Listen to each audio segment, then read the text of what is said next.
Hello everyone, my name is Bradley Roberts and I'm the Historic Garden Manager here at Andrew Jackson's Hermitage in Hermitage, Tennessee. This morning we are in our greenhouse and I'm going to be talking about some spring gardening tips that we all can be doing in our home gardens or in our public gardens this time of the year. For starters, we need to think about our bed cleanup. All of our planting space and how it has survived the winter months. This past year, as we all know, we've had a pretty harsh winter, a lot of snow and whatnot, so your beds are probably going to need a significant amount of cleanup. What I start with is raking out the beds to remove any winter debris, leaf debris. If you use leaf mulch in your flower beds, that's okay. But I like to remove a little bit of it just so I can see some emerging bulbs and ephemerals. Also, you want to make sure that you cut back any old foliage from your perennials. Just clean them up, old foliage, thin them out a little bit so you can improve the air circulation as the temperatures start to warm up this time of year. One thing that people always ask me about are daffodils. This time of year in Middle Tennessee, we have a lot of daffodils that are in bloom in our gardens. Here at the Hermitage, we have daffodils that start as early as February, and then we have some that bloom well into April.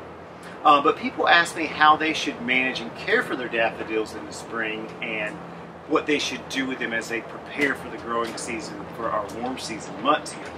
And this is what I always suggest. Right here I've got two different varieties of daffodils, both that we have here at the Hermitage, growing right now.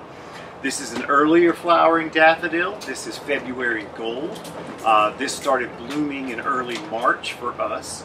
So you can see it's already in a little bit of decline. These flower buds have already done their job for us.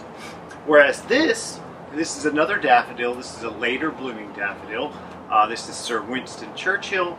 You can see these are just now starting to open up and emerge.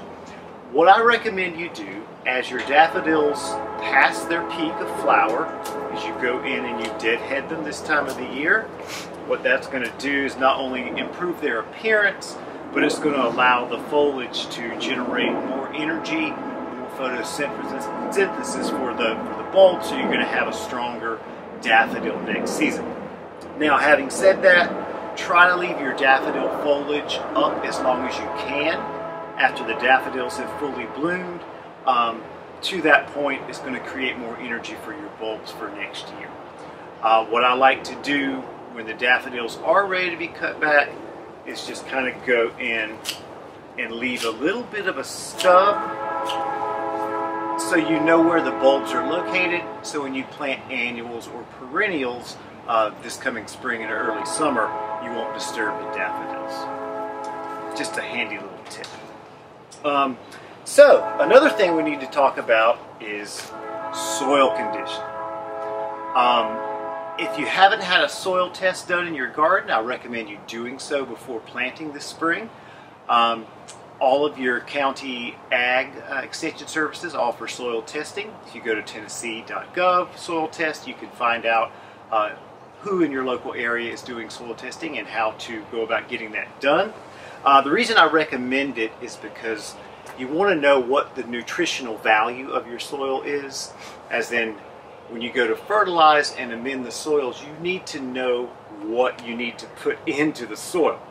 So get a soil test done. It'll be a nutritional analysis. That way you can determine how much nitrogen, what type of fertilizer to use this time of the year.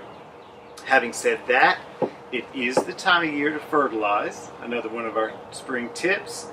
You want to do your fertilizing to your trees, shrubs, and your garden perennials before the end of May, preferably by the 1st of May. I like to use a time-release fertilizer, much like this. This breaks down over time in your soil beds, and you don't have to worry as much about fertilizer burn to your plants.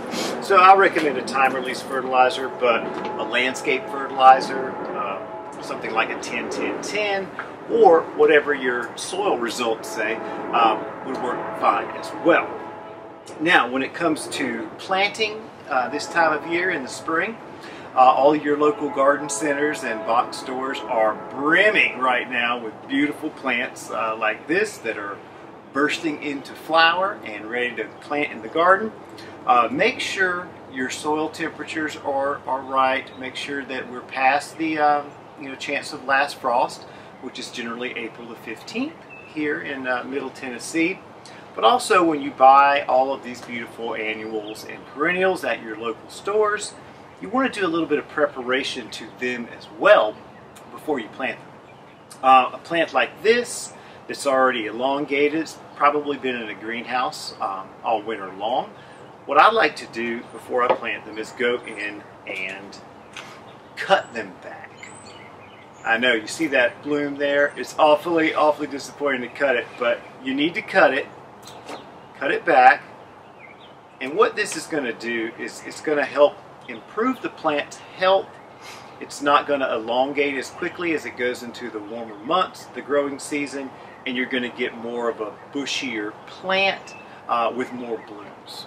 So that one bloom or two blooms you're cutting off now is going to benefit in more flowering later in the summer. Another thing you want to do is check the roots of these plants. This plant, you don't see too much circling. These roots are healthy. They have started to grow around the base of the pot, but they're not too encircled yet. So I would just give them a light tease, not to damage the roots too much, and then you can safely plant them in the ground. But the same for the rest of these. This is a variety of different salvias. This was mealy cup sage. This is Salvia coccinea. I do the same thing. Go in and just remove those early buds, early blooms to create a bushier, healthier plant. This is clary sage. Check the roots of this one too. This one's a little further along, as you can see. So when you encounter a plant like this, you want to do a little bit more teasing to the roots before you plant it in the ground, just so you can ensure that after you plant it, it doesn't continue to grow in a circle, that the roots will actually find their way into the soil. And the same thing here. Go in and take out that larger flower. Now, if you are an ambitious gardener, keep in mind you can take what you remove from these perennials and annuals and you can create new plants. You can take these cuttings, put them in a rooting hormone, put them in soil, and grow them on, which is a handy tip as well. Lastly, about planting in the spring months, seeds. One of my favorite. Not only do I love growing seeds indoors, like we have this year in our greenhouse, but I love sowing seeds directly into the garden. After April the 15th, after our last frost date, you can safely sow seeds in the garden for the spring, late spring and summer months. What I have here are some zinnias, some heirloom zinnia varieties that can be directly sown into your garden. And I have some nasturtium here, just to name a few different things that you can be sowing out coming up at the end of the month. Foxglove seeds, other biennials, and summer flowering perennials as well. So don't forget about your seeds, an important element in your summer warm season garden. And then lastly, what I would really like to focus on is watering. A lot of people here in this part of the country have to winterize their irrigation systems so they don't freeze and cause damage through the winter months. So as you're preparing your garden, you also need to prepare whatever types of watering systems you have, de-winterize them. Make sure you have hoses available, or if you have automated irrigation systems, sprinklers, make sure they're operational, because it's going to get hot here before you know it, and you're going to want to have that water ready and handy for all the things you're preparing in your spring garden. So thanks a lot for joining us today. Again, my name is Bradley Roberts, and I am the Historic Garden Manager at Andrew Jackson's Hermitage. And please stay tuned as we go into the growing season and the summer months for updates on what's happening here at the Hermitage and other gardening tips.